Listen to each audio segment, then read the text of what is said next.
ऐसा देखा नहीं खूबसूरत कोई, जिस्म जैसे अजंता की मूरत कोई, जिस्म जैसे निगाहों पे जादू कोई, जिस्म नगमा कोई, जिस्म खुशबू कोई, जिस्म जैसे महकती हुई चांदनी।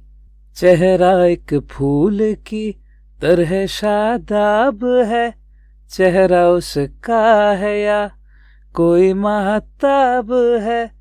चेहरा जैसे गजल, चेहरा जाने गजल, चेहरा जैसे कली, चेहरा जैसे कवल, चेहरा जैसे तस्वुर भी तस्वीर भी, चेहरा एक ख्वाब भी, चेहरा तावीर भी। आफरी आफरी आफरी आफरी, हुस्न जाना की तारीफ मुमकिन नहीं, हुस्न जाना की तारीफ मुमकिन नहीं। आफरी आफरी आफरी आफरी। কাব্য ভাইয়ের উপর প্রথম ক্রাশ খেয়েছি আজ থেকে 4 বছর আগে। তার গায়ের সাদা শার্টের উপর ডেনিম জ্যাকেট দেখে এক হাতে পকেটে বাদামি মানিব্যাগ, আরেক হাতে বাম পকেটে সেলফোনটা ঢোকাতে ঢোকাতে যখন ব্যস্ত পায়ে ড্রয়িং রুম ছেড়ে যাচ্ছিলেন, আমি হাঁ করে তাকিয়েছিলাম। আমার পাশ দিয়ে যখন বেরিয়ে যান, তার পারফিউমের গন্ধে আমার পাগল পাগল লাগতে শুরু করেছিল। সেই যে পাগল হলাম, এখনো নিজেকে স্বাভাবিক করতে পারলাম না। তাকে দেখলে এখনো এতটা বছর পর আমি নিজের মধ্যে থাকতে পারি না। এটা তো প্রেমই, শার্লিন। কুহুর চোখে তখনও 4 বছর আগের অসাধারণ হৃদয় কেড়ে নেওয়ার দৃশ্য তাজা তাজা করে। প্রেম নামের এক মিষ্টি ঝাপটা আজও তার বুকের ভেতর বহু যত্নে পড়া আছে। হয়তোবা কুহু রোজ এখনো প্রেমের জোয়ার উতলে ওঠে, সেই যত্নে রাখা প্রেমকে বের করে দেখে, আগলায় আবারও সযত্নে মনটার ভেতরে বহু ভেতরে চেপে রাখে। শালীন তখনও কুহুকে অবাক চোখে দেখে। কুহুর সরল অথচ তীব্র প্রেমিকা সুলভ আবেগে এখনো প্রায়শই ও হতবাক হয়। ভাবতে বসে, এমন প্রেমও হয় বুঝি? কুহু তাকালো শালীনের দিকে। বড্ড হাসি খুশি মেয়েটা এইবার উচ্ছ্বাস নিয়ে বলল, কাব্য ভাইয়ের প্রেমে কিন্তু আমি সেবারের পর আরো অনেকবার পড়েছি। তোকে বলবো না, তুই লজ্জা পাবি বললে। শালীন এবার চোখে খানিক বিরক্তি টেনে কুহুকে বলল, তুই যে কাব্য ভাইকে এত পছন্দ করলি, বলেছিস কখনো? কুহু এইবার সোজা হয়ে বসল। সামনা মুখে এক চিমটি লজ্জা ভাসিয়ে নয়, বধূর ন্যায় নতমস্তকে বলল, ভয় হয় রে শার্লিন, যদি কাব্য ভাই রিজেক্ট করে, আমার ওসব প্রেমের কথা শুনে যদি চোখ মুখ কুঁচকে বলেন, কুহু তুই আমার বোনের মতো, এসব কথা তুই আমার ব্যাপারে ভাবতে পারিস কি করে? পাগল নাকি তুই? চাচুকে বিচার দেবো? শালীন কুহুর কোলে রাখা বাদামের প্যাকেট থেকে বাদাম নিল কটা নিজের হাতেও। সেটার খোসা ছিঁড়ে পুকুরের পাড়ের দিকে চেয়ে এক একটা বাদাম মুখে পুরে আরাম করে সেটা চিবুতে চিবুতে ভাবুক গলায় বলল, কিন্তু কুহু, আমার কেন যেন মনে হয় না কাব্য ভাই এসব বলবেন বা তোর বাবাকে বিচার দিবেন। কুহুর একথা শুনেই উঁচু ভ্রু উঁচু হয়ে গেল। ভেতরে ভেতরে খানিক আশা ফিরে পুকুরের ঢেউ থেকে চোখ সরিয়ে সরাসরি শালীনের দিকে তাকালো। চঞ্চল কণ্ঠে বলল, কেন মনে হচ্ছে না তোর? এক্সপ্লেইন কর। শালীন এবার সোজা হয়ে বসে। বাদাম খাওয়া থেকে কিছু সময়ের জন্য ইস্তফা দিয়ে একদম বাস্তববাদী বড় মানুষদের মতো গম্ভীর হয়ে বলল, দেখ তুই, কাব্য ভাই তোদের ভাই বোনদের সবার থেকে অনেক ম্যাচিওর, স্মার্ট, কেয়ারফুল, নিজের ফিলিংসগুলো ভালো বোঝেন, চালাকও বলা চলে ওনাকে। তোর কি মনে হয় সে এসব তোর বাবাকে বলে নিজেকে ছোট করবেন? তোর বাবা এটা শুনলে আঙ্কেল কিন্তু কাব্য ভাইকেও দোষের অর্ধেকটা দিবেন। কাব্য ভাই বড়জোর তোকে এড়িয়ে যেতে পারেন বা খুব শান্তভাবে তোকে রিজেক্ট করতে পারেন যেন তুই কষ্ট না পাস। ওনার কাছে তোরা ভাই বোনরা সবসময় প্যাম্পার পাস, তাই সেইভাবে করেই তোকে হ্যান্ডেল করবেন। শালীন পুরো ব্যাপারটা কুহুকে বুঝিয়ে ভ্রু বাঁকিয়ে কুহুর মুখের দিকে তাকিয়ে রইল।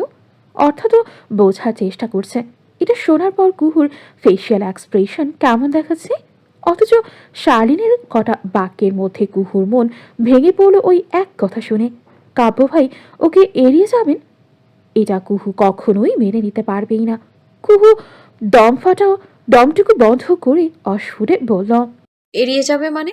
সে যদি একদিনও আমার সঙ্গে কথা না বলে আমি পাগল হয়ে যাই। আমি ভাই এভাবেই ঠিক আছি, দরকার নেই আমার তাকে প্রপোজ করার। কুহু আবার সোজা হয়ে বসে বাকি সব ছেড়ে ছুড়ে বাদাম খেতে মন দিল। ওদিকে শার্লিন কুহুর এমন কথাতে চূড়ান্ত হতাশ। এই গাধাকে কি বোঝালো, আর এই গাধাটা কি বুঝলো? শালীন বাদাম খেতে মগ্ন কুহুর মাথাতে এক ধরাম শব্দ করে একটা থাপ্পড় বসানো। মাথাটার ব্যথায় কুহু আর্তনাদ করলো। এক হাতে মাথাটা ঘষতে ঘষতে রাগে তাকিয়ে বলল। মারলি কেন? শালীন দাঁতে দাঁত পিষে বলল। তুই একটা আস্ত গাধা। আমি কি বোঝালাম আর তুই কি বুঝলি? শোন, তুই যদি না বলিস আর তারপর যদি কাব্য ভাইয়ের অন্য কোথাও বিয়ে হয়ে যায়, তখন তখন কিন্তু আঙুল চুষে থাকিও তুমি, গাধা। একটু আগের থাপ্পড়ের ব্যথা ভোলার চেষ্টা করে এইবার কুহুর হালকা হাসল। মিষ্টি দুষ্টু ছেলে মানুষই হাসি। মায়াবী ওই ডাগর ডাগর চোখে হাসিটা বড্ড মোহনীয় ঠেকালো।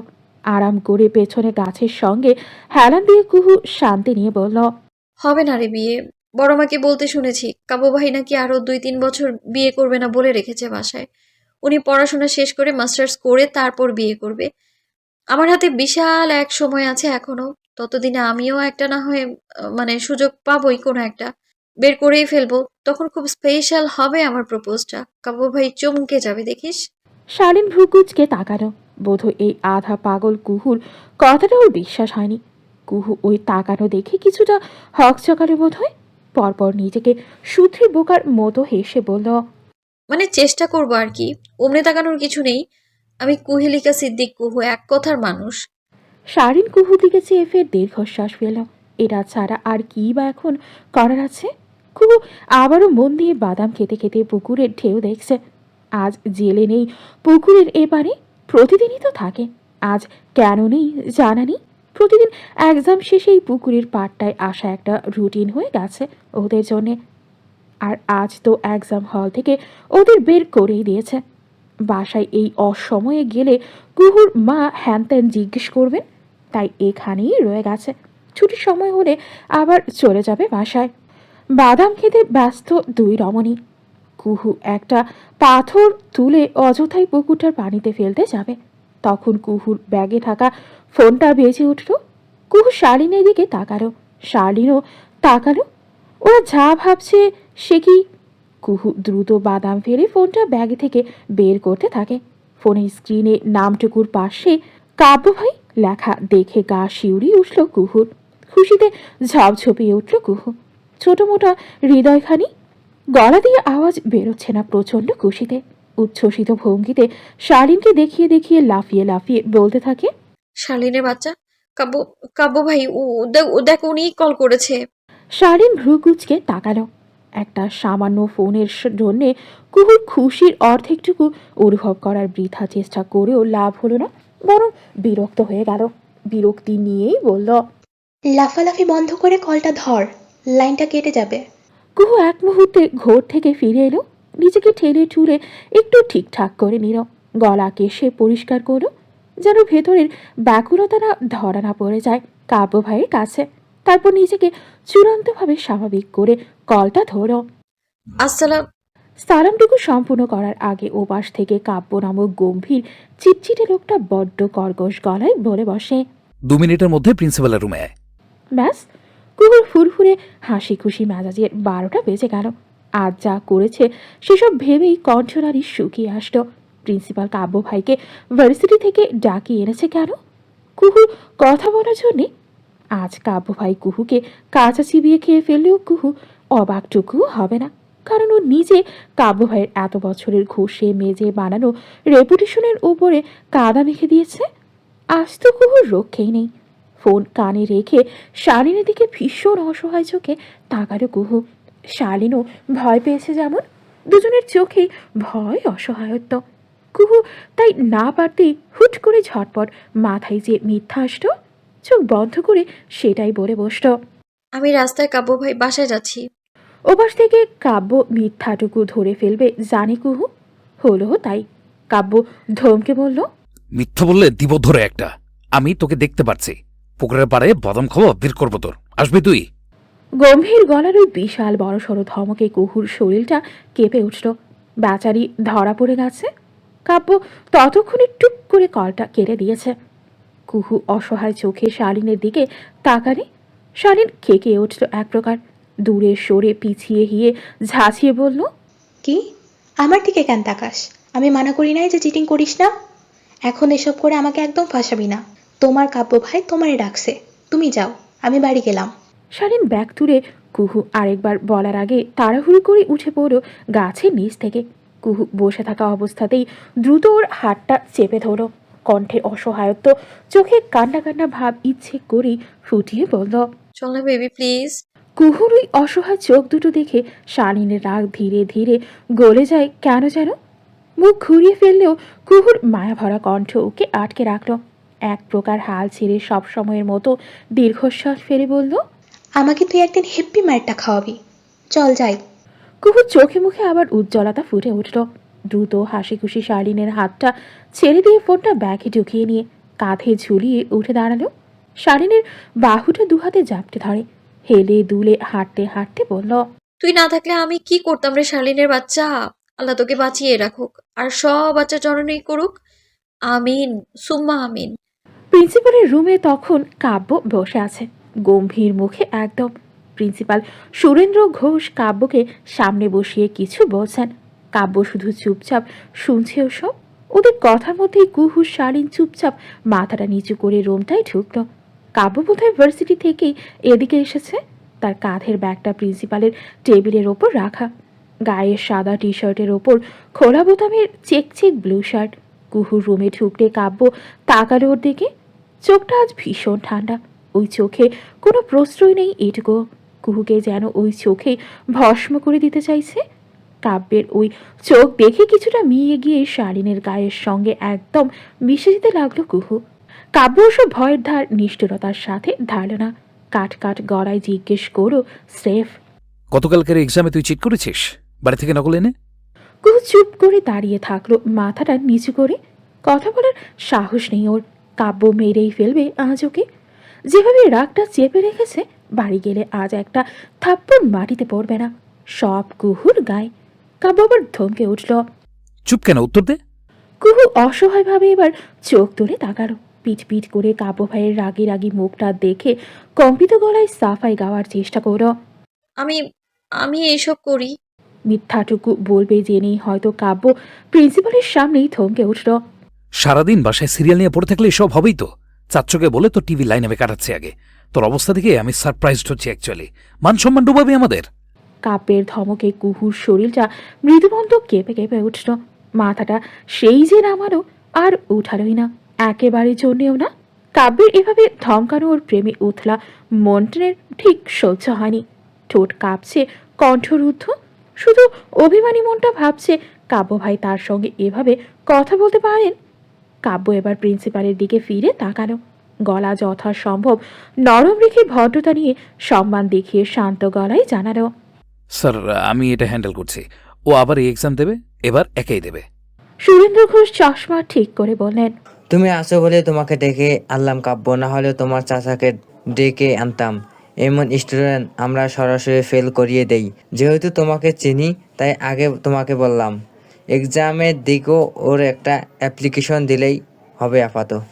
কাব্য ঠোঁট চেপে কুহুর দিকে একবার কড়া চোখে চেয়ে আবার স্যারের পক্ষে মাথা হেলিয়ে বলল, it means a lot sir.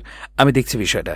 ও আমার বোন বলে কোনো ছাড়ের দরকার নেই। আর 5টা স্টুডেন্টের মতো ওকে ট্রিট করলেই আমরা খুশি হব। এই বোন শব্দটা এত রাগ, এত অপমানের মধ্যেও কুহুর হৃদয়টা চিরে ভেতরে ঢুকে। কুহু তবুও মাথার তুলল না। প্রিন্সিপালের রুম থেকে বেরিয়ে এলো কাব্য। পেছনে কুহু আসছে, ধীর পায়ে এখনো মাথাটা নিচু করে আছে। কাব্য সামনে হেঁটে যাচ্ছে, তার মুখ এখনো আগের মতোই সেই রুড়ো ঠান্ডা। কুহু সামনে যাচ্ছিল, কাব্য পেছন থেকে ডাকলো। শোন, কুহু ঘাবড়ে পেছনে ফেরো। আবার কি ধমকাবে? কুহু এক ধমকেই ক্লান্ত হয়ে গেছে, আর শোনার ধৈর্য নেই একদম। কিন্তু কাব্য ধমকালো না, বরং ঠান্ডা অথচ ছোট কণ্ঠে বলল, কি বলেছে মনে আছে? এই এক্সাম আবার দিবি তুই। অ্যাপ্লিকেশন দিবি, না হলে চাচ্চোর কানে খবর যাবে। চান্স দিচ্ছি, চাচ্চোর গালি খাওয়ার থেকে বাঁচার কাজে লাগাবি, না হলে। কুহু চোখ দুটো নিচু করে মাথা নেড়ে সাই দিল কেবল। মনে মনে ব্যঙ্গ করে বলেও একবার খালি তো পারেন চাচ্চু চাচ্চু করতে। চাচ্চুকে বিচার দেওয়া ছাড়া আর কিছু হবে নাকি আপনার থেকে? ভেড়া কাব্য ভাই একটা। মনে মনে বলা এই কথাগুলো কাব্য ভাই শোনেন না, কিন্তু কুহুর ওসব মুখে বলার সাহস নেই, কোনোদিন হবে বলে মনে হয় না। কাব্যের এক কাঁধে ভার্সিটি ব্যাগ ঝোলানো, রোদের মধ্যে চোখ মুখ কুচকে এবার ঘড়ির দিকে তাকিয়ে দেখলো সময়, ওর ক্লাস আছে একটা।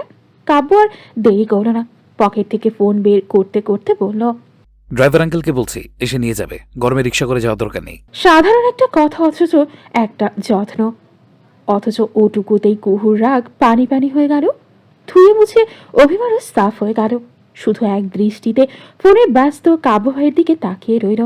এটা কি প্রেম, নাকি কোনো বিশেষ অনুভূতি যার নাম দিতে কুহু জানে না, শেখেওনি, নাকি কিছুই নয়?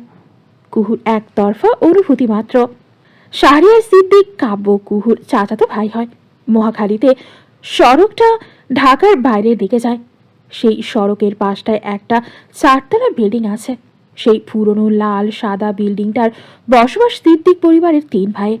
বড় ভাই আনোয়ার সিদ্দিকের 2 ছেলে, কাব্য এবং স্নিগ্ধ। মেঝো ভাই সাদাতের 1 মেয়ে কুহু। ছোট ভাই সাদাফের আছে 1 মেয়ে ও 1 ছেলে, মেয়ে মহুয়া, ছেলে মুবিন। ছেলে মেয়ে নিয়েই বাড়িটা যেন সিদ্দিক পরিবারের এক টুকরো সুখের রাজ্য। পরিবারের মূল রুজির উৎস বলতে আছে গাড়ি আমদানির ব্যবসা, পাশাপাশি নিজেদের একটি ছোট রেস্টুরেন্টও আছে, নাম কুড়েঘর রেস্টুরেন্ট। সেই ছোট পরিবারের এক নাদান চঞ্চল কিশোরী মেয়ে কুহু আজ থেকে 4 বছর আগে হুট করে একদিন তার এই চাচাতো ভাইয়ের প্রেমে কি করে পড়ে গেল তাহা কেহই জানতে পারে না। এই প্রেম যেন তেন প্রেম নয়, প্রেমে নাস্তানাবুদ অবস্থা। কুহুর প্রতিটা রাত কাব্য ভাইয়ের চুরি করে আনা ড্যানিম জ্যাকেট গায়ে দিয়ে ঘুমায়।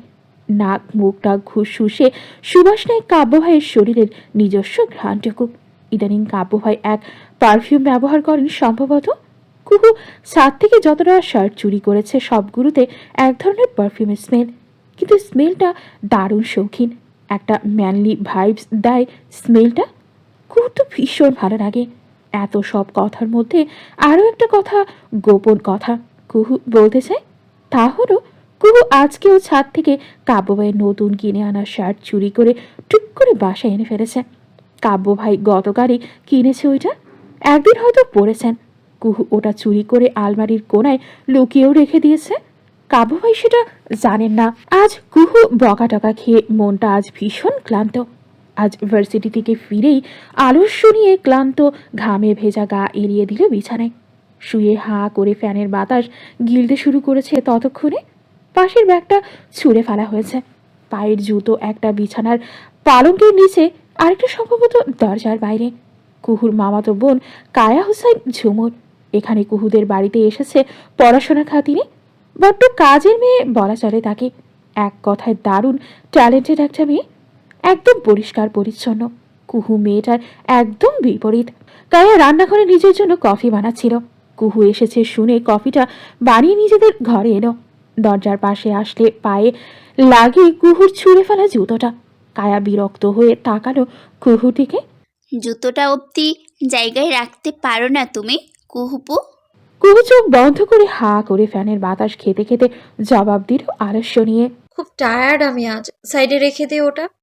কায়া কি করবে আর, চুপচাপ জুতো দুটো খুঁজে জায়গায় রাখলো। কফি নিয়ে পড়ার টেবিলে বসে চেয়ার ঘুরিয়ে কুহুকে দেখছে। কুহু এখনো শুয়ে রয়েছে 2 হাত মেলে। হঠাৎ কায়া বলল, আজ কাব্য ভাই নাকি তোমায় বকেছে? কুহু ঠাস করে চোখ দুটো টেনে খুলে মাথাটা সামান্য হেলিয়ে কায়ার দিকে তাকালো। কায়ার চোখ মুখ ভীষণ স্বাভাবিক, যেন এসব রোজ হয়েই আসছে। কুহুর 2 কড়ির মান সম্মান খুব একটা কদর পায় না কারোর কাছে। কায়ার অমন প্রশ্নে কুহুর মনটা খারাপ না রেখে হাসার চেষ্টা করে বলল, ওসবকে বকা বলে না, ওসব তার আমার পেয়ার, তুই বুঝবি না এসব। প্রেম কর, বুঝে যাবি, বুঝলি? বলেই কুহু আবার 2 হাত ছড়িয়ে বিছানায় মাথা ফেলে দিল। কায়া দীর্ঘশ্বাস ফেলল। কি করার আর এই ছাগলকে নিয়ে। দুঃখিত, ছাগল না, কুহুকে বড়জোর পাগল বলা চলে। কায়া কফিতে চুমুক দিতে দিয়ে বইটা খুলে দেখলো সামনে ওর এসএসসি এক্সাম আছে। বিকেলে স্যার আসবেন পড়াতে, তাই আগের পরে একটু ঝালাই করে নিচ্ছে। মার্চ মাসের গরম, ফ্যানের বাতাসেও কুলাচ্ছে না আজকাল। বিছানায় শুয়ে প্রায় ঘুমিয়েই গিয়েছিল কুহু। রান্নাঘর থেকে আওয়াজ আসলো, কুহু, গোসল করে এদিকে একটু আসো। রান্নাঘর থেকে ওটা কুহুর আদুরে নরম হৃদয়ের মা কবিতার আওয়াজ। কবিতা তার একমাত্র মেয়ের প্রতি এক প্রকার অবসেসড একজন মা। কুহুর জন্ম হয়েছিল কবিতা সাদাতের বিয়ের প্রায় ৫ বছর পরে। একটা বাচ্চার জন্য যখন কবিতা দিশেহারা, ঠিক তখন সাদাত ঠিক করেন উনি কবিতাকে নিয়ে হজে যাবেন, আল্লাহর কাছে ভিক্ষা চাইবেন একটা বাচ্চার। কথা মতো ডাক্তারদের প্রতিদিনের কারি ঔষধ থেকে রেহাই দিলেন নিজেদের, চলে গেলেন স্ত্রীর সমেত মক্কাতে। আল্লাহর রহমতে সেই বছরেই কুহুর জন্ম হয়েছিল। তারপর আজ বিয়ে হলো, আরও ১৭ বছর। আর কোনো সন্তান হয়নি সাদাত কবিতা দম্পতির।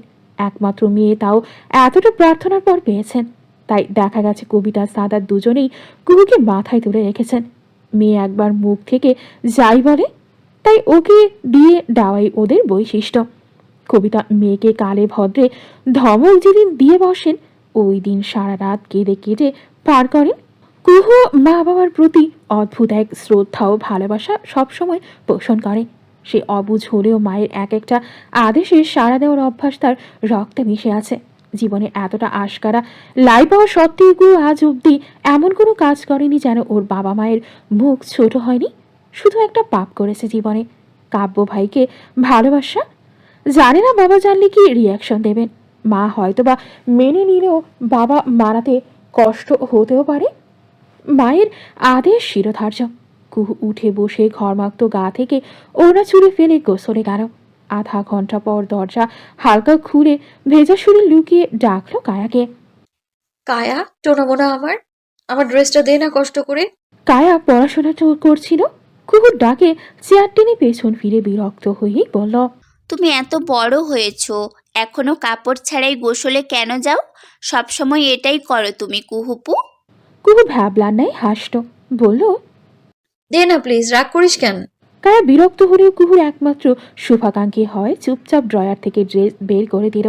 কুহু ড্রেস হাতে নিয়ে উড়ন্ত চুমুচ ছুড়ে বলল। Thank you. কায়া এবার কিছুটা ব্যঙ্গ করেই বলল, এই যে এই অভ্যাস তোমার, কাব্য ভাইয়ের সাথে বিয়ে হলে এগুলো করলে তোমাকে কিন্তু দিনে কয়েকবার গোসল করা লাগতে পারে, তখন বের হবে নে মজা।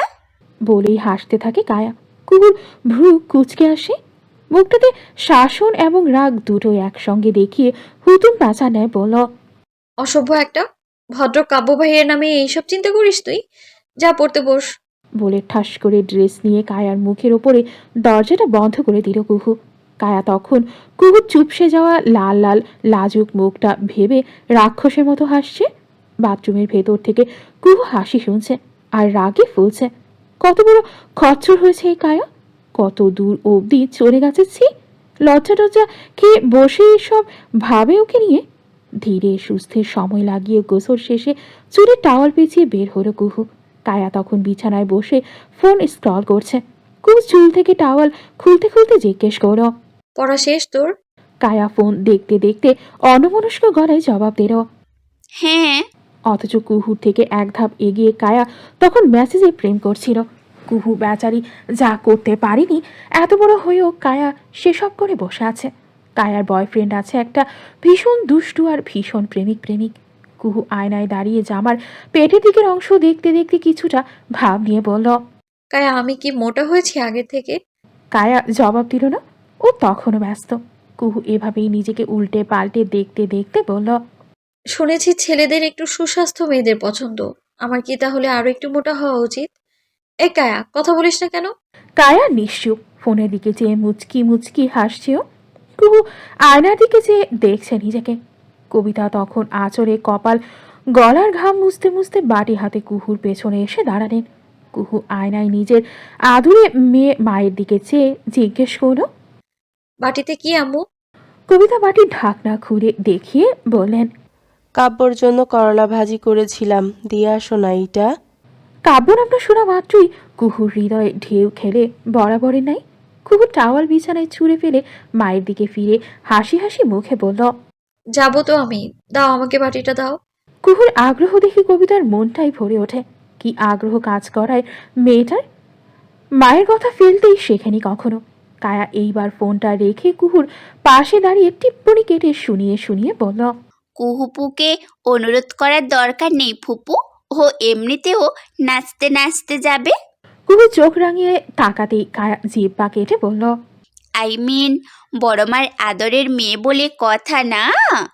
কুহু আর চোখে তাকায় কায়ার দিকে। কুহুর ইচ্ছে করছে এই অসভ্য মেয়েটাকে ধরে দিতে একটা। সারাক্ষণ কুহু ও তার কাব্য ভাইয়ের পেছনে হাত ধুয়ে পড়ে থাকে। অসভ্য একটা। কবিতা তেমন ভাবে না ওসব ঘুরিয়ে পেঁচিয়ে বলা কথা নিয়ে। স্বস্তি নিয়ে কুহুর হাতে কাছের বাটিটা তুলে দিয়ে হেসে বললেন, মা ভাত বাড়ছি, দ্রুত আসিও। কুহু বাটি হাতে সুন্দর করে হাসে। কবিতার হৃদয় গলে ওঠে। তামাম দুনিয়ার সবচেয়ে সুন্দর হাসিটা বোধহয় তার মেয়েরই। কুহু ভুলে অতি উত্তেজনায় ওড়না ফেলেই চলে যাচ্ছিল।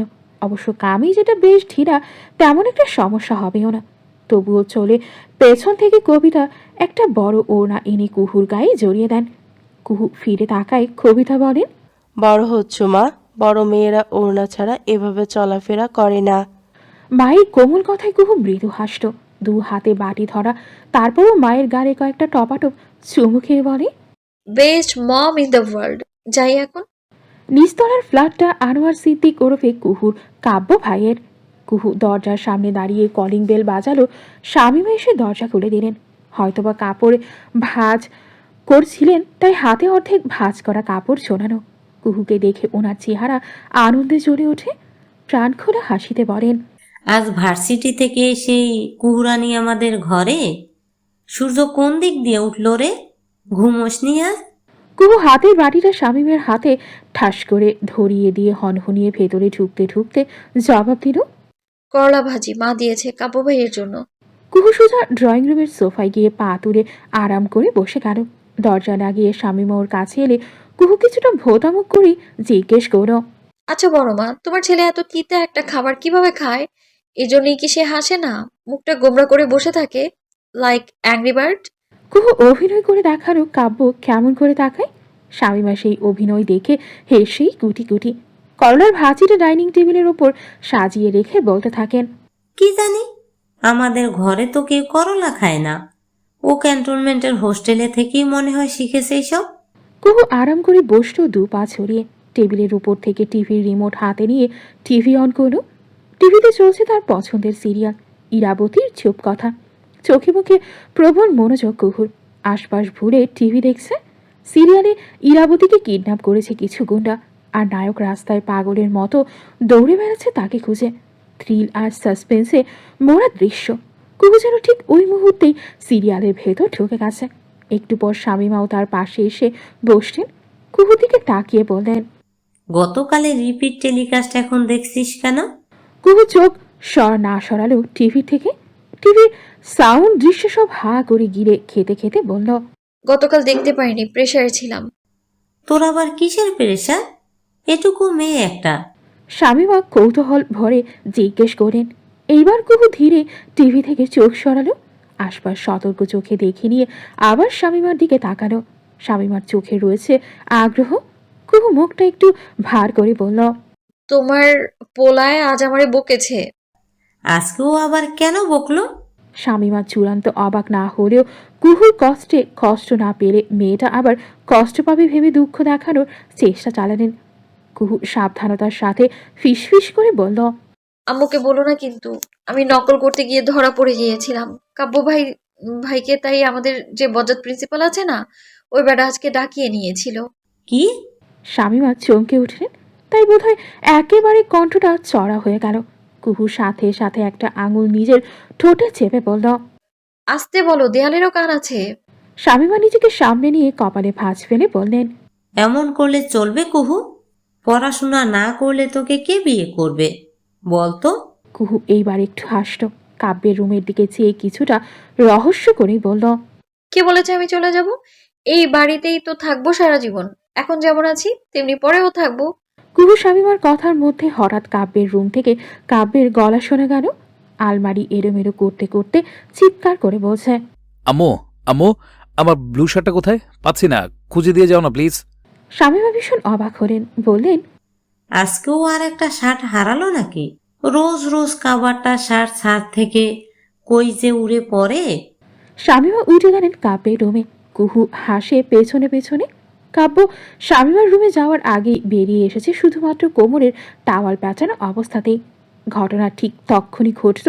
কাব্য কুহু যে দেখেওনি, কুহু কিন্তু দেখেছে কাব্যকে। হা করে গিরে গিরে দেখছে। কাব্য শামীমার সঙ্গে আলোচনায় বসেছে। কি করে রোজ রোজ তার শার্ট জ্যাকেট এসে হারিয়ে যাচ্ছে। বাসায় ভাড়াটিয়া থাকে না, তাহলে চুরি করেটা কি? অথচ চোর যে ওদের সামনেই বসে কাব্যকেই দেখছে। ওসব ওদের জানা নেই। কুহুর বুক তখন ঠিপ ঠিপ করছে। হার্ট মনে হচ্ছে খুলে বেরিয়ে আসবে। কুহু বুকের বাম পাশটা চেপে ধরে পেছনে ঘুরে গেল। চোখ বুঝে বড়সড় শ্বাস ফেলছে, শান্ত করছে যেমন নিজেকে। কাব্যের চোখ তখন গেল টিভির সামনে পেছন ফিরে বসা কুহুটিকে। কাব্য শামীমার দিকে চেয়ে বলল। ও কখন এলো? শামীমা জবাবে বললেন, মাত্র এলো। তোর মেঝমা করলা ভাজি পাঠিয়েছি ওর জন্য, ওটাই নিয়ে এলো। কাব্য আর দাঁড়ালো না। খালি গায়ে কুহুর সামনে ঘোরাফেরা করা উচিত নয়, তাই শার্টের আলোচনা ছেড়ে চুপচাপ আবার চলে গেল ঘরে। কুহু তখনও সেভাবেই পেছন ফিরে বসে, অস্থির ওর মনটুকু। কাব্য ভাই ওভাবে এলেন, কেড়ে নিলেন কুহুর সমস্ত সত্তার লজ্জা। কুহু ওভাবে কেন তাকিয়েছিল? উচিত ওইটা না, একদম না। কাব্য ভাই কুহের ভেতরের অস্থিরতা বাড়াচ্ছেন ওভাবেই, ক্রমশ একটু একটু করে, যন্ত্রণায় দগ্ধ করে করে। কাব্য এলো একেবারে বেরিয়েছে রেডি হয়ে। শামীমাকে দেখেই অবাক হয়ে বললেন, ও মা, রেডি হলি যে? কোথায় যাবি? কাব্য ডাইনিং টেবিলে বসল, বলল, টিউশন আছে। এখন? আজ না বন্ধ? তাসনিমের এক্সাম চলছে, যাওয়া লাগবে। কুহু তখন ওভাবেই বসে আছে। কাব্য ডাইনিং চেয়ারে বসে গম্ভীর গলায় ডাকল, এই যে মহিলা, খেতে আসো।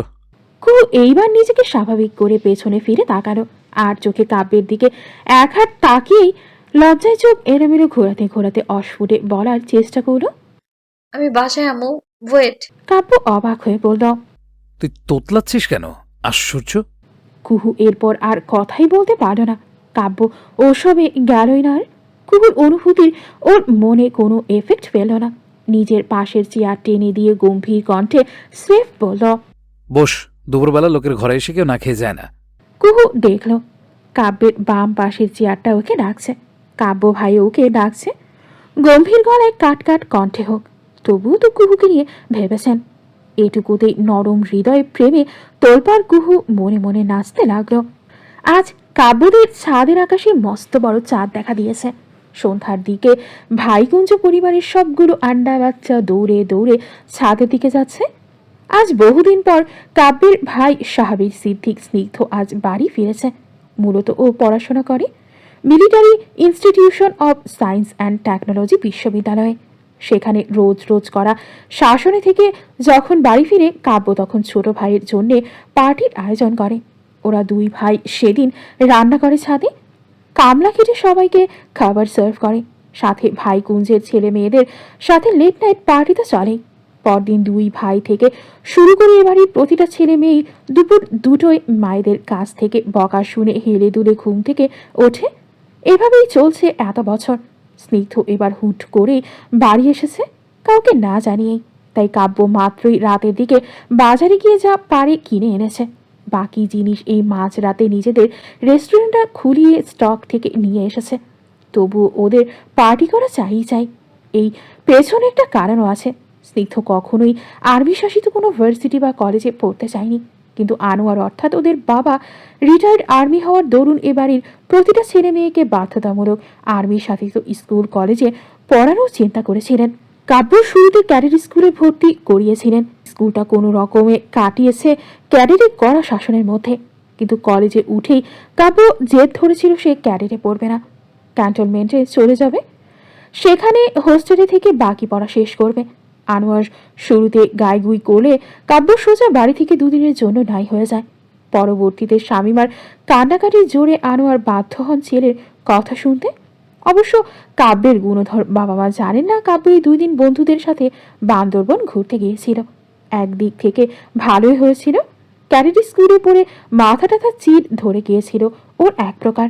ছুটিটা কাটিয়ে লাভ তো হয়েছেই। এবার আসে স্নিগ্ধর পাড়া। বাবার খুব কাছের আদরের পুত্র হওয়ার দরুন ভাইয়ের দেখিয়ে দেওয়া এই রাস্তায় চলতে পারেনিও। কাব্য পড়েছে বলেও ক্যান্টনমেন্টে স্কুল কলেজ শেষ করে বিশ্ববিদ্যালয়ের বেলায় ইচ্ছে করেই আনোয়ার মিসড চুজ করে দিলেন। বেচারা স্নিগ্ধ তারপরেই ফেসে গেল। ফোন দিয়ে কাব্যকে নিজের দুঃখের কথা বলে সব সময়। কাব্য কি করবে? তাই ভাই বাড়ি এলে টুকটাক ওর মনোরঞ্জন করানোর চেষ্টা চালায়। স্নিগ্ধ আজকেই বাড়ি ফিরেছে, তাই সবার জন্য আজ রাতে পার্টি রেখেছে ছাদে। চিকেন বারবিকিউ করা হবে সেখানে। সবাই ওপরে চলে গেছে ততক্ষণে। কায়া সুন্দর করে ওনা মাথায় দিয়ে কুহুর রুমে এসে দেখে কুহু হা করে বিছানায় শুয়ে শুয়ে ফোনে স্ক্রল করছে। কায়ার মেজাজ সেটা দেখেই বিগড়ে গেল। ও টুপ করে ফ্যানটা বন্ধ করে দিল। ফ্যান বন্ধ করতেই কুহু গরমে অতিষ্ঠ হয়ে ফোন রেখে কায়ার দিকে তাকালো। মার্চ মাসের গরমে কার এত শীত লাগতেছে রে ভাই? কায়া দেয়ালে হেলান দিয়ে দাঁড়ালো। কুহুর ওপর চিড়ে ছিঁড়ে মেজাজের 2 পয়সার দাম না দিয়ে ভাবলেশীন ভাবে বলল, গরম না শীত সেটা পরে ভাববে। ওঠো, পার্টি আছে আমাদের ছাদে। কুহু তিতিবিরক্ত হয়ে ফোনটা আবার মুখের সামনে ধরল।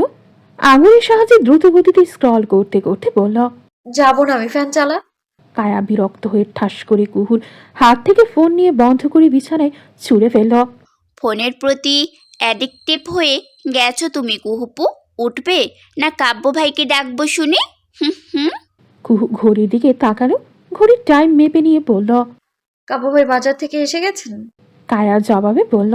হ্যাঁ, আমাদের ডেকেছে এই জন্যই। কুহু কথাটা শোনা মাত্রই টুপ করে শোয়া থেকে উঠে গেল।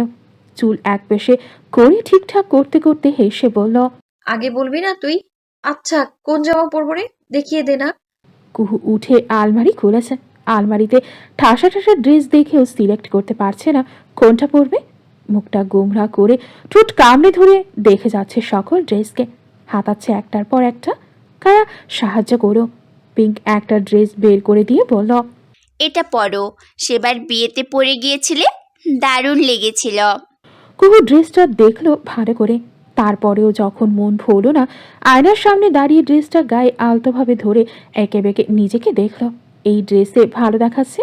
কুহু কায়ার দিকে তাকিয়ে থামস আপ দেখিয়ে বলল, ডান, আমি তাহলে চেঞ্জ করে আসি। চেঞ্জ করবে বলেও কুহু বিছানার উপর ড্রেস রেখে শুধু ওড়না পায়জামা নিয়েই দৌড় দিল। কায়া দীর্ঘশ্বাস ফেলল আবারও। এই কুহু সব সময়ই এমন করবে? অবশ্য এমন এলোমেলো থাকা মেয়েরাই জিতে যায় সব সময়। এই কুহু ড্রেস চাওয়ার চক্করে কাব্য ভাইয়ের পক্ষ থেকে ভালোই রোমান্স জিতে যাবে। কাব্য ভাই যাবে, ড্রেস দেবে, কুহু লজ্জা পাবে। তারপর তারপর কুহুপু হাঁচি দিয়ে বসবে। রোমান্সের দফা রফা হয়ে যাবে একদম। এটাই হবে, হয়ে আসছে সব সময়। কায়া 100% গ্যারান্টি সামনে এটাই হবে। কুহুকে ঠিক জামা এগিয়ে দেওয়া লাগলো। কুহুর চোখে মুখে ভ্যাবলার হাসি। কায়া আর লজ্জা দিল না ওকে। চুপচাপ ড্রেস দিল ওয়াশরুমের দরজার ফাঁক দিয়ে। কুহু তৈরি হয়ে হালকা ব্লাশ দিল গালে, কাজল আর একটা রেড লিপস্টিক। কায়া লাল রঙা লিপস্টিক দেখে নাক মুখ কুচকে বলল, এই কালার কেন দিছো? কুহু লিপস্টিক হাতে ফিরে তাকালো কায়ার দিকে। ভালো দেখাচ্ছে না? কায়া এগিয়ে গিয়ে একটা নুট শেডের লিপস্টিক নিয়ে লাল লিপস্টিকের ওপরে ঘষে দিল। ভালো করে দেখে বলল, আগেরটা ডার্ক বেশি ছিল, এইবার ঠিক আছে।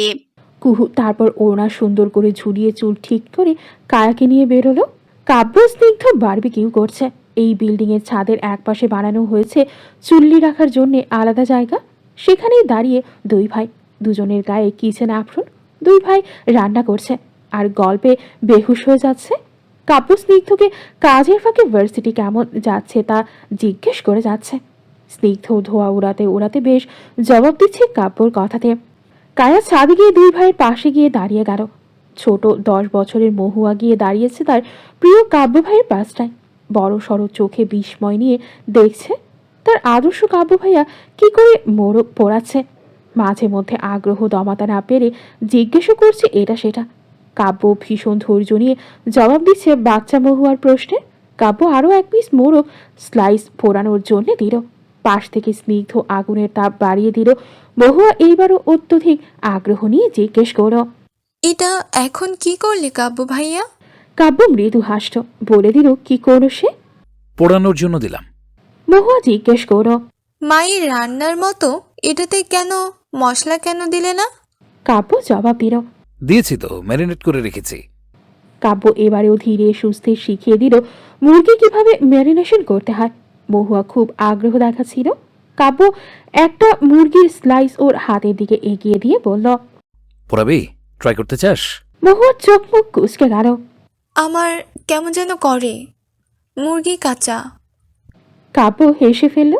স্নিগ্ধ পাশ থেকে কয়লার ভাব সামলাতে সামলাতে মহুয়ার মাথায় থাপ্পড় মেরে বলল। বিয়ের পর জামাইরও বলিস মুরগি কাঁচা, পোল্ট্রি মুরগি হয়েছে এক একটা। মহুয়া আবার জিজ্ঞেস করতে চায়। স্নিগ্ধ ভাইয়া, পোলট্রি কি? স্নিগ্ধ হতাশ চোখে তাকালো মহুয়ার দিকে। মহুয়ার চোখে তখনও প্রশ্নের ভার। ছোট মেয়েটা একদিন হয়তোবা এই সব প্রশ্নের ভারই নুয়ে পড়বে।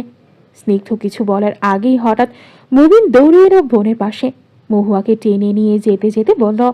ভাইয়ারা রান্না করছে কোনো ডিস্টার্ব করা ব্যাড ম্যানার। মহুয়া ওকে জিজ্ঞেস করতে করতে যাচ্ছে। প্রশ্ন করা ব্যাডম্যানের কেন হবে ভাইয়া? স্নিগ্ধ কপাল চাপড়ায় এই মহুয়ার কথা শুনে বিড়বিড় করে বলে। এক একটা নমুনা পয়দা হয়েছে এই ঘরে। কাব্য স্নিগ্ধের দিকে তাকায়। ম্যারিনেট করা মুরগি পিস আরেকটা দক্ষভাবে নিজের হাতে তুলে নিতে নিতে বলল। থাক বাচ্চাও, কয়লা আরো কটা দে। আজ বেশ ঠান্ডা রাত, বাতাস বইছে ভালোই। তবুও কুহু বেশ দূরে দাঁড়িয়ে হ্যান্ড ফ্যানের হাওয়া গেছে। ওড়না দিয়ে চুলের একাংশ ঠেকে রাখা। কোথা থেকে শুনেছে কুহু চুল বের করে ছাদে ঘোরা উচিত না, ভূত প্রেতে ধরে তাতে। তাই চুপচাপ মাথায় কাপড় তুলে রেখেছে। কুহুর গোলগাল নাদুস নুদুস মুখটা চাঁদের আলোয় দেখাচ্ছিল চূড়ান্ত মোহনীয়। কাব্য সেদিকে একবার তাকালো, পরপর গলা খাকারি দিয়ে উঁচু গলায় ডাকল। কুহু, ওইখান থেকে সসের ডিব্বাটা নিয়ে তো। কুহু তো এক পায়ে দাঁড়িয়ে কাব্যের হুকুম মানার জন্যে। ও এক দৌড়ে গিয়ে সসের ডিব্বা এনে দিল কাব্যের হাতে। কাব্য সেটা নেওয়ার সময় বেকায়দায় বলা আর অবহেলায় বলুক। কাব্যের ভেইন্সে নীল শিরা উপশিরার হাতটা কুহুর হাতে ছুঁয়ে গেল, অযথাই কুহুর মনটাকে হয়তো পুনরায় দুর্বল করে দেওয়ার জন্যে। আচমকা প্রিয় শখের পুরুষের একটুখানি স্পর্শ কুহুর হৃদয় স্পন্দন থামিয়ে দিল। পাগলা ঘোড়ার ন্যায় ছুটল। তারপরই কুহু আটকে উঠে হাতটা দ্রুত সরিয়ে নিতেই দু হাতের মাঝখানে থাকা সসের ডিব্বাটা পুরোটাই পড়ে গেল মাটিতে। কাচের বোতল তো আর কুহুর মনের ছটফটারই মানবে না।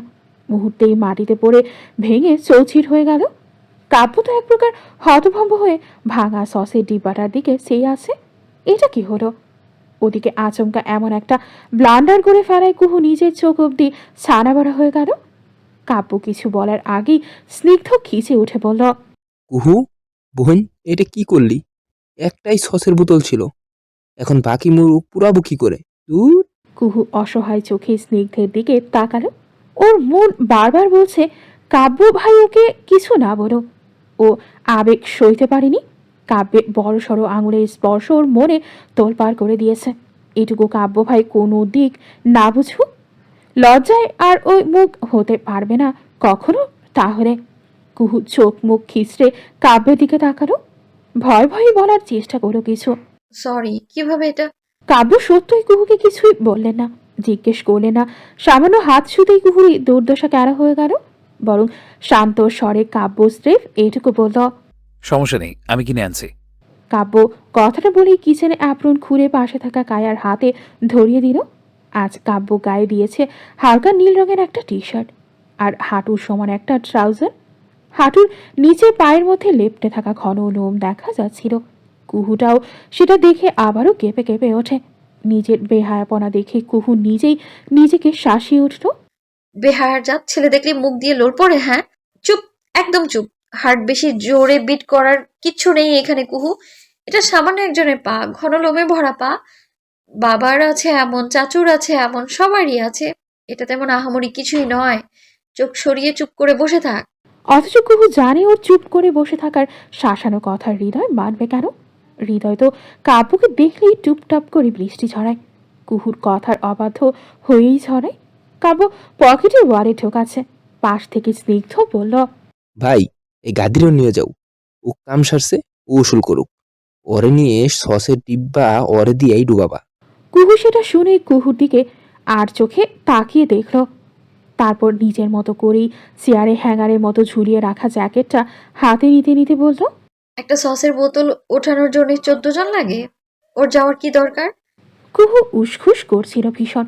হয়তোবা ও নিজেও যেতে চাইছে কাব্যের সাথে, সময় কাটাতে চাইছে তার সঙ্গে।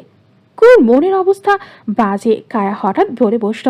কুহুপু দোষ করেছে না, ও কেন যাবে না? শিক্ষা হোক একটু। কাব্য কুহুর দিকে তাকালো ঠান্ডা চোখে, কণ্ঠে তেমন ফার নেই। শীতল গলায় জিজ্ঞেস করো, রাতে এখন ভালোই ঠান্ডা পড়েছে, যাবি? কুহু হাতে চাঁদ পেল যেন। এটার অপেক্ষাতেই তো ছিল ও। কুহু স্নিগ্ধের দিকে চেয়ে ভাব দেখিয়ে বলল, যাব আমি। বলে কাব্যের আগে আগেই হাঁটা ধরল। কাব্য কুহুর অবুঝপনা খামোকা জেদ দেখে ছোট করে দীর্ঘশ্বাস ফেলে এগোতে লাগলো পেছন পেছন। কায়া পেছন থেকে ডাকলো একবার কুহুকে। কুহুপু, শাল নিয়ে যাও, বাতাস ভালোই দিচ্ছে। কুহু শোনে না, তরতর করে চলে যায় ছাদ থেকে সিঁড়ি বেয়ে। কাব্য পেছনে পেছনে আসছে, ফোনে স্ক্রল করতে করতে কাকে যেন মেসেজ করছিল। কুহু একবার ভাবে জিজ্ঞেস করবে, পরে মনে হয় কাব্য ভাইয়ের হয়তোবা জরুরি মেসেজ হতে পারে। সামান্য ব্যাপারে সন্দেহ করা ঠিক নয়। কাব্য ভাইয়ের গার্লফ্রেন্ড থাকলে সবার আগে কুহুই জানত। যেভাবে চিপকে থাকে সারাদিন তার সাথে, ও জানবে না আবার? সিঁড়ি দিয়ে বড্ড আরাম করে হেলে দূরে কুহু নামছিল। তারপরেই ঘটল বিপত্তি। চট করে সমস্ত সিঁড়ি অন্ধকার করে আচমকা বিদ্যুৎ চলে গেল। পুরো সিঁড়ি ঘুটঘুটে অন্ধকারে তলিয়ে গেল মুহূর্তেই। কুহুর নিক্টোফোবিয়া থাকার দরুন জোরেও চিৎকার দিয়ে সিঁড়ির হাতল চেপে ধরল।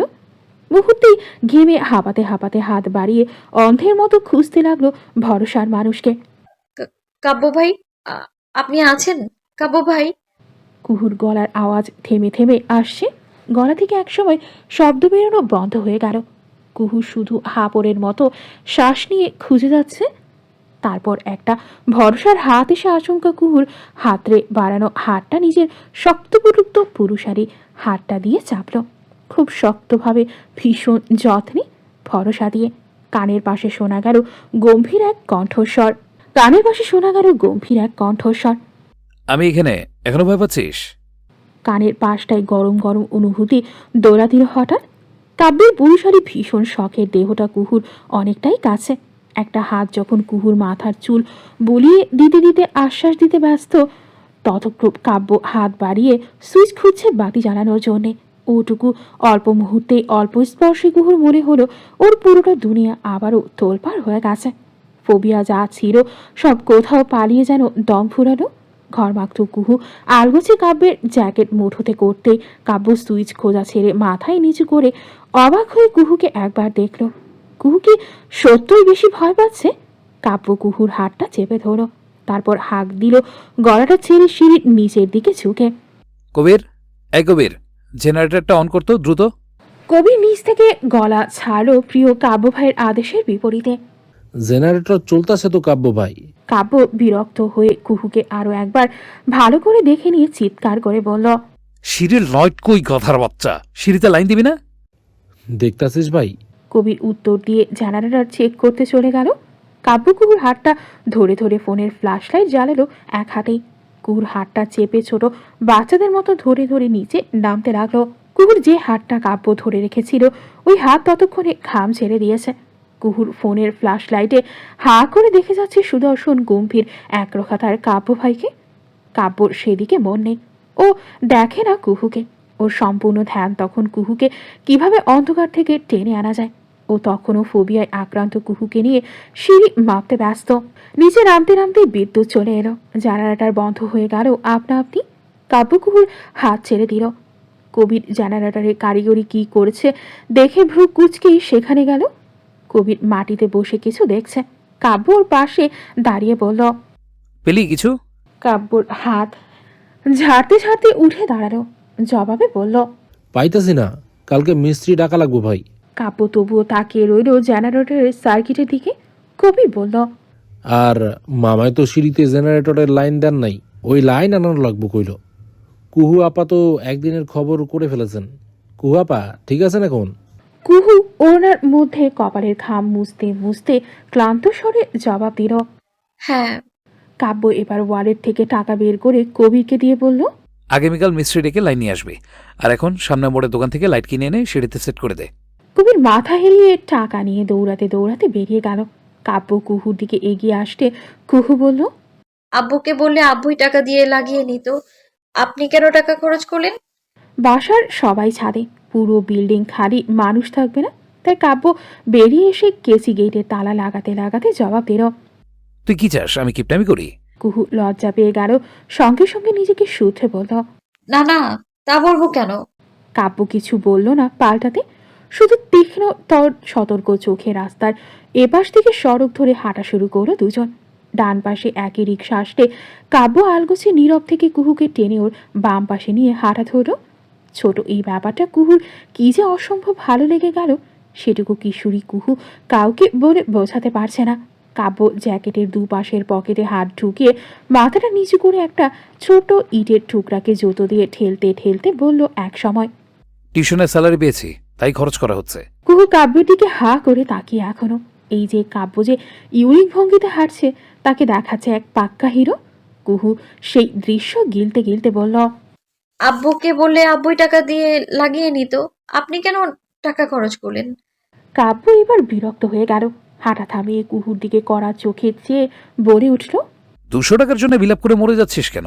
আশ্চর্য, চুপ করে হাঁটতে থাক, নো মোর এক্সট্রা টকিং। বলে কাব্য কুহুকে সামনে ঠেলে দিল হাঁটার জন্য। নিজে পেছন পেছন এগোতে লাগলো। কুহু সামনে হাঁটার আগে একবার ওয়াবকে দেখে নিল। কাব্য তাকানো দেখে ভ্রু উঁচাতেই কুহু মাথা নড়িয়ে আবার সামনে ফিরে চুপচাপ হাঁটা শুরু করে। হয়তোবা আজ কুহুর আর বলা হলো না, আপনার টাকা খরচ হওয়া মানে তো আমার সংসারের খরচ হওয়া। আমাদের ভবিষ্যতের জন্যে সঞ্চয় করার চিন্তা আমি করব না তো কে করবে? আর কটা বউ আপনার? কিন্তু ওসব কথা বলা আর হয়নি।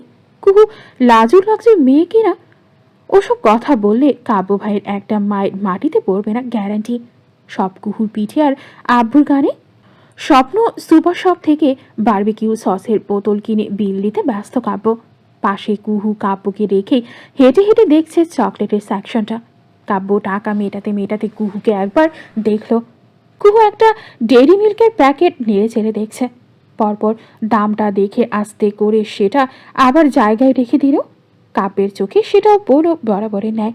কুহু ঘোরাঘুরি শেষে হেলে দুলে কাব্যর পাশে এসে দাঁড়াতেই কাব্য টাকা মিটিয়ে ওয়ালেট পকেটে ঢোকাতে ঢোকাতে বলল, এগো তুই, আমি আসছি। কুহু মাথা নাড়িয়ে এগোতে লাগলো সামনের দিকে। কাব্য গিয়ে কুহুর ছুঁয়ে রাখা ডেইরি মিল্কের প্যাকেট কিনে নিয়ে সেটার আলাদা করে টাকা মিটিয়ে বেরিয়ে এলো। কুহু দরজা খুলে বাইরেই দাঁড়িয়েছিল। কাব্য ওকে দেখে বলল, আয়। কুহু কাব্যের পাশাপাশি হাঁটছে। কাব্যের হাতে স্বপ্নের সুপার শপ ব্যাগ, অপর হাতে ফোনটা স্ক্রল করছে, আবারও কাউকে মেসেজেস করছে। কুহু বারবার কাব্যের মেসেজিং দেখে আগ্রহ দমাতে না পারে লুকিয়ে একবার উকি দিল। আবছা দেখলো লেখা নামের পাশে টামি। এটা আবার কার নাম? কুহু ভ্রু কুচকালো। কার নাম হতে পারে এটা? পর মুহূর্তেই কুহুর কাব্যের বেস্ট ফ্রেন্ড তানিম ভাইয়ের কথা মনে পড়ল। কুহু তাই আর তেমন ভাবল না। মাথা থেকে জেলাসির ভূত টেনে হিঁচড়ে নামিয়ে দিয়ে সোজা হাঁটতে লাগলো। কুহু চুপ করেছিল এতক্ষণ। কাব্য ফোন পকেটে ঢুকিয়ে গড়িতে ঢুকলো। এইবার নীরবে হাঁটতে থাকা কুহুর দিকে চেয়ে হঠাৎ পকেট থেকে ডেইরি মিল্কের প্যাকেট বের করে এগিয়ে ধরল। নে ধর। কুহু হাঁটা বন্ধ করে অবাক হয়ে তাকালো চকলেটটার দিকে। খুশিতে চোখ মুখ ঝপঝপিয়ে উঠছে যেমন। কাব্য দিকে তাকিয়ে উচ্ছ্বাস নিয়েই বলল, এটা তো আমেরিকান ভার্সন, অনেক দাম, নিলেন কেন এটা এতগুলোটা? অর্ধেক বলেই কুহু জিব্বা কাটল। আবার টাকার হিসেব। কাব্য গাই হয়তো একবার ওকে কিপটেই ভাববেন। কুহু আর চোখে কাব্যের মুখের এক্সপ্রেশন দেখার চেষ্টা চালানো, আর হলোও তাই। কাব্য চোখ রাঙানো দিল, বলল, সিরিয়াসলি? নাও তোকে নিয়ে আমার রিয়েলি টেনশন হচ্ছে। খেলে খা, না হলে কায়াকে দিয়ে দিস। বলেই কাব্য কুহুর হাতে চকলেট ধরিয়ে দিয়ে সোজা হাঁটা ধরো। গলির ভেতরে কুহুকে পাহাড় দেবার কিছু নেই। সবাই চেনা জানা এইখানে। কাব্য ভাইকে খুব মানে এখানকার পোলাপান। চকলেট হাতে কুহু থম হয়ে দাঁড়িয়ে এখনো। কাব্য ভাইয়ের দেওয়া গিফট। কুহু কি এই সুযোগ হাতছাড়া করে? কাব্য ভাই স্বয়ং দিয়েছে এই চকলেটটা। খাবেইও, হাপুস হুপুস করেই খাবে, চেটে পুটেই খাবে। খাওয়ার পর প্যাকেটটা আবারও সবসময়ের মতো ডায়েরিতে গাম দিয়ে লাগিয়ে রাখবে। কুহুর একটা কাব্য কাব্য ডায়েরি আছে, সেখানে আজ অব্দি কাব্যের সাথে যে কোনো স্পেশাল মুহূর্তগুলো লিখে রাখে কুহু। কুহু কাব্যের লুকিয়ে তোলা ছবি মিনি প্রিন্ট করে লাগিয়ে রেখেছে।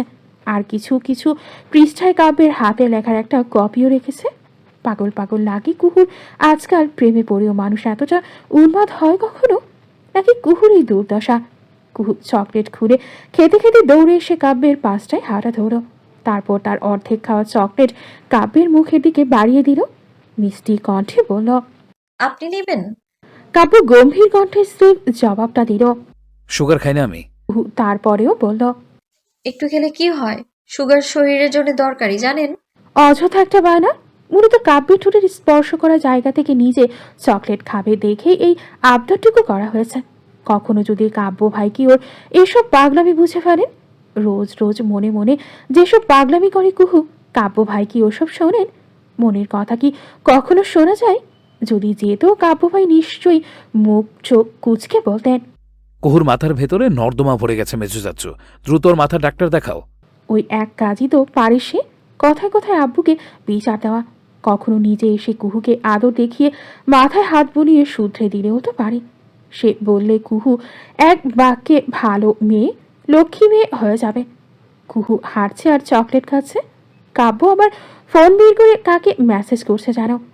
কুহু আবারও দেখলো নামটা। এবারেও টামি কি মেসেজ করছে পর মুহূর্তে একটু উকি দিতে গেলে খেলে ধরা।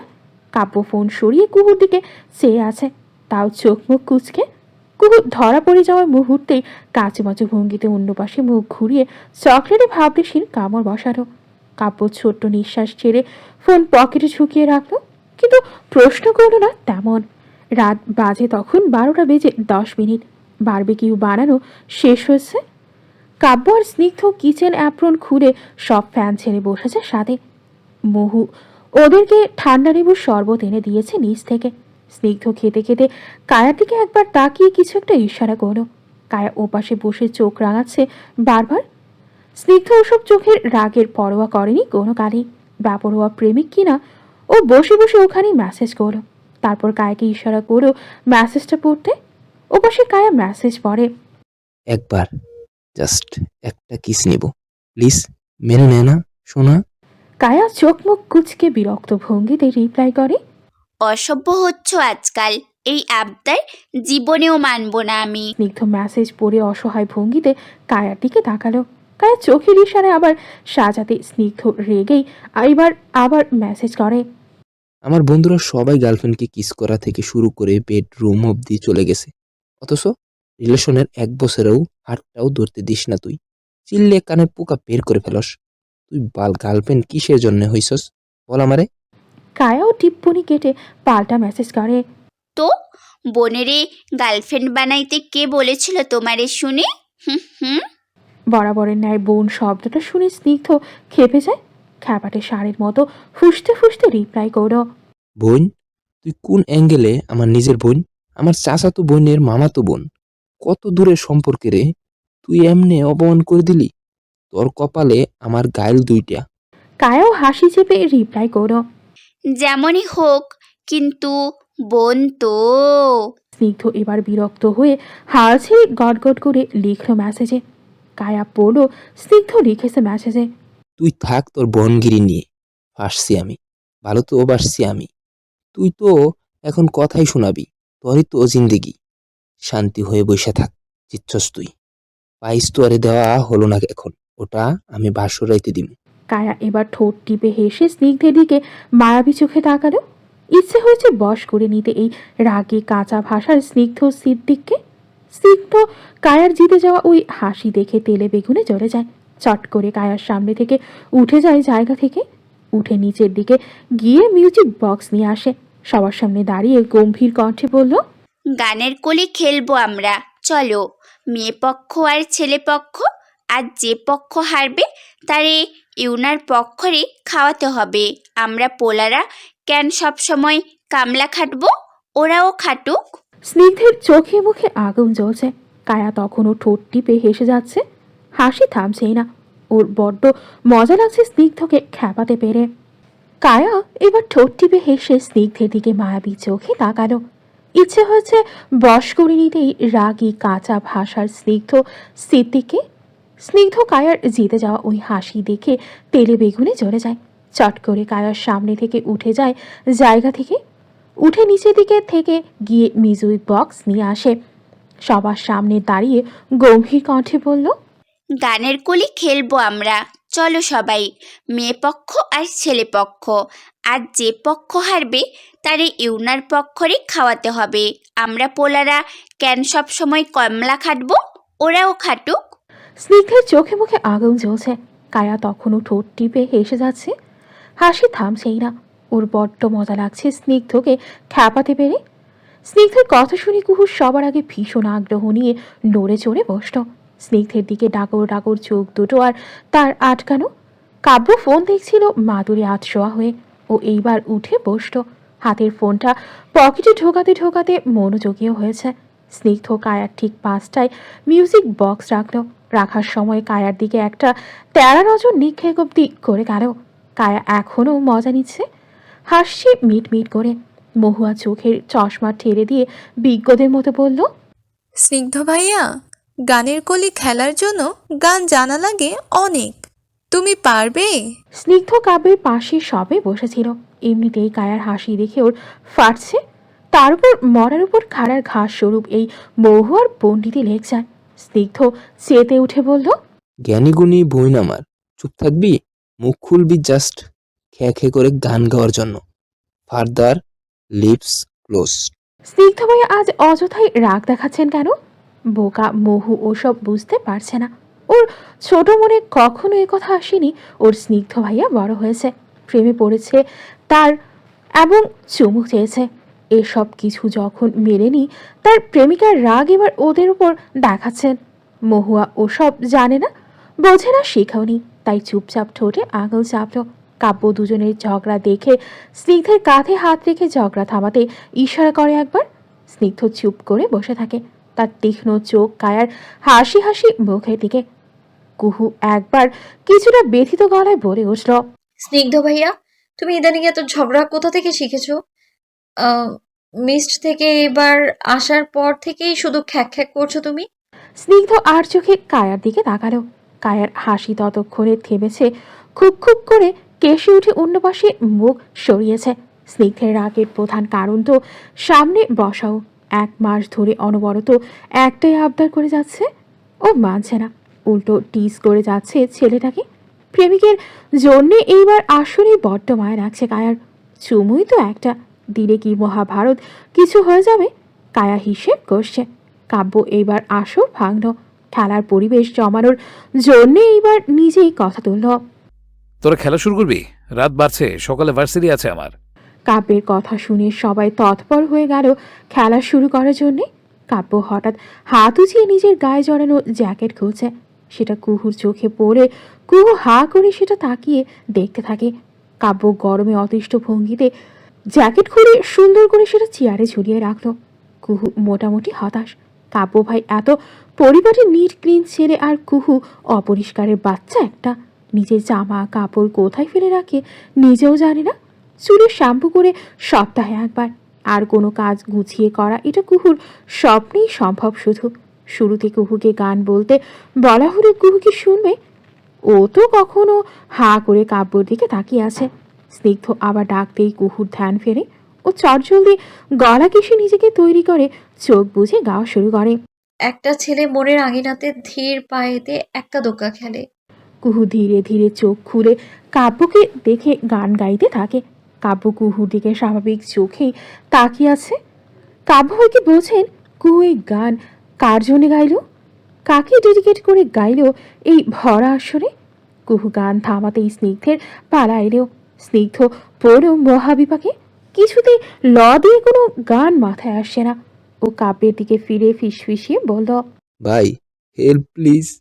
কাব্য কিছু বলার আগেই কায়া জ্ঞানীদের ন্যায় গুরু গম্ভীর গলায় বলল, স্নিগ্ধভা শুনুন, খেলাতে চিটিং ইটস নট অ্যালাউড। আপনার পয়েন্টস কমিয়ে রেখে দেব আমরা, মেয়ে পক্ষ। কায়া কথাটা বলতেই পাশ থেকে কুহু সায় দিয়ে শাসিয়ে বলল, নো চিটিং স্নিগ্ধ ভাইয়া। কাব্য ভাই, আপনি কিন্তু মোটেও তাকে হেল্প করবেন না। খেলা ক্যান্সেল করে দেবো আমরা মেয়ে পক্ষ।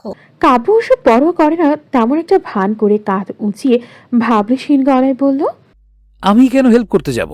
আমি ওর দিকে তাকাচ্ছি না, যা। কাব্য কথাটা বলেই ফোনে কিছু একটা দেখার জন্যে হাতে নিল। স্নিগ্ধের ফোনে কিছু একটা মেসেজ করে ঢুকিয়ে। স্নিগ্ধর মোবাইলের নোটিফিকেশন ভাসল স্ক্রিনে। মেসেজটা দেখে স্নিগ্ধর হাসি চলে এসেছে আপনা আপনি। ও আল গোছে ফোনের স্ক্রিন বন্ধ করে বাঁকা হেসে কায়ার দিকে তাকিয়ে গাইল, লাল জুটি কাকতাউয়া দৌড়েছে যে বায়না, চাই তার লাল ফিতে চিরুনিয়ার আয়না। কায়া মুখ লটকে শুনে গেল স্নিগ্ধের ওকে টিটকারি করে গাওয়া গান। স্নিগ্ধ কায়াকে জানানোর জন্যে বেশি বেশি অ্যাক্টিং করে গাইছেও এই গান। এইবার সবার গাওয়া শেষে কাব্যের পালা। এবার কাব্য নড়ে চড়ে বসল, গাওয়া শুরু করলো। ऐसा देखा नहीं खूबसूरत कोई, जिस्म जैसे अजंता की मूरत कोई, जिस्म जैसे निगाहों पे जादू कोई, जिस्म नगमा कोई, जिस्म खुशबू कोई, जिस्म जैसे महकती हुई चांदनी। কাব্য এটুকু গিয়ে থামলো। কুহু ডান গালে হাত দিয়ে এতক্ষণ গিলছিল কাব্যের গাওয়া গান। কাব্য গান থামাতেই কুহুর মনোযোগ বিঘ্ন হয়ে গেল। ও এক প্রকার বিরক্ত হয়েই বলে ফেলল, থামলেন কেন কাব্য ভাই? বাকিটুকুও গান। কুহুর কথা শেষ হতেই বাকিরাও হই হুল্লোড় করে বলে ওঠে, পুরোটা গাও ভাইয়া, তোমার গিটারটা আনবো? মহু কথাটা শেষ করতেই স্নিগ্ধ কিছু বলার আগেই উঠে গেল, বলল, আমি নিচের থেকে নিয়ে আসছি ভাইয়ার গিটার। বলেই স্নিগ্ধ এক দৌড়ে নিচে চলে গেল। কাব্য পেছন থেকে ডাকলো কয়েকবার। খালি গলায় গাইব, যাওয়ার দরকার নেই। এই স্নিগ্ধ। স্নিগ্ধ থামে না, বেরিয়ে যায়। কুহু ততক্ষণে আনন্দ উত্তেজনা নিয়ে বসে আছে কাব্যের দিকে তাকিয়ে। কাব্য লিরিক্স বের করে ফোনে গানের কলি হিসেবে অল্প লিরিক্স জানত, বাকিটা জানা নেই। তাই একবার দেখে নিচ্ছে, কারণ আজ গান না গেয়ে বিচ্ছুর দলকে ছাড়বেই না। যা বোঝা যাচ্ছে এদের কাণ্ড দেখে। স্নিগ্ধ গিটার নিয়ে আসে। কাব্যের এই গিটার এক্সপেন্সিভ অনেক। ওর 18 বার্থডেতে গিফট দিয়েছিলেন আনোয়ার সিদ্দিক। কাব্য সহজে এটা কাউকে ব্যবহার করতে দেয় না, কাবার্ডের ভেতর থাকে বেশিরভাগ সময়েই। স্নিগ্ধ চাবি দিয়ে খুলে নিয়ে এসেছে। স্নিগ্ধর পেছন পেছন ভাইকুঞ্জের গিন্নিরাও এসেছেন সাথে। ছেলেটা গান গাইবে শুনেই ওরা এসেছেন। আজকাল সমলি হয় না কাব্যটার গান টান গাওয়ার, বহুদিন শোনা হচ্ছে না, তাই আজ কেউই সুযোগ মিস করতে চাননি। মা চাচিকে দেখে কাব্য বোধহয় একটু লজ্জা পাচ্ছে। ও গিটার নিয়ে সেটার তার ঠিক করতে করতে একবার বলেও ফেলল, তোমাদের কষ্ট করে সিঁড়ি বেয়ে আসার কি দরকার ছিল? কবিতা তো গদগদ হয়ে বলে ফেললেন, তুই গান গাইবি আর আমরা শুনবো না? স্বামীমাও ছেলের দিকে চেয়ে বললেন, কোন গান গাইছিস রে? পাশ থেকে মুবিন জানালো। বড় মা রাহাত ফাতেহা আলীর আফরিন গান। স্নিগ্ধ এইবার মুবিনের মাথায় গাঁটটা দিয়ে টিটকারি করে বলল, ওরে ছোট প্যাকেট, তুইও গান শুনিস? মুবিন বিরক্ত চোখে মাথা ঘষতে ঘষতে স্নিগ্ধের দিকে চেয়ে বলল, বন্ধুরা শোনে, আমি তো শুনি না ভাইয়া, আম্মু নো রেস্ট্রিকশন দিয়েছে। স্নিগ্ধর মেজাজ খিচে গেল। আর চোখে ছোট ভাইয়ের দিকে তাকিয়ে মুবিনের কানের কাছে ফিস ফিস করে বলল, তুই এমন হাবাই থাকবি বেটা? বউ গান শুনতে চাইলে না পারলে পরে বউ ধরে পেটায়, এটা জানিস? মুবিন জ্ঞানী গুণীর ন্যায় শার্টের কলার নাড়িয়ে বলল, ভাইয়া I am 13, I am still a baby, বউ হওয়ার বয়স হয়নি আমার। স্নিগ্ধ প্যারা চোখে তাকিয়ে কিছু বলবে তার আগেই মুবিন বিরক্ত হয়ে উঠে তার প্রিয় কাব্য ভাইয়ের পাশে গিয়ে বসে গেল। স্নিগ্ধ ভাই আজকাল ভীষণ অ্যাডাল্ট কথা বলেন। ওসবও ছোট হয়ে শোনা ঠিক না। এসবেও মা নো রেস্ট্রিকশন দিয়েছেন। আর মুবিন হচ্ছে গুড বয়, মায়ের সব কথা শোনা লক্ষ্মী বাচ্চা। রেড গিটার হাতে কাব্য ভাই কুহুর ভীষণ ফেভারিট। ওর চক শীতলকারী একটা দৃশ্য এটা। কুহু দেখা গেল তাই নড়ে চড়ে আরাম করে বসেছে গান শুনবে বলে। কাব্য গাইতে থাকে বাকিটা। চেহারা এক ফুল কি तरह शादाब है, चेहरा उसका है या कोई महताब है, चेहरा जैसे गजल चेहरा जाने गजल, चेहरा जैसे कली चेहरा जैसे कवल, चेहरा जैसे तस्वुर भी तस्वीर भी, चेहरा एक ख्वाब भी चेहरा तावीर भी, आफरी आफरी आफरी आफरी, हुस्न जाना की तारीफ मुमकिन नहीं, हुस्न जाना की तारीफ मुमकिन नहीं, आफरी आफरी আফরি আফরি। কাব্য গান থামাতেই সবার আগে কুহু করতালি দিয়ে উচ্ছ্বসিত গলায় বলল, ওয়াও,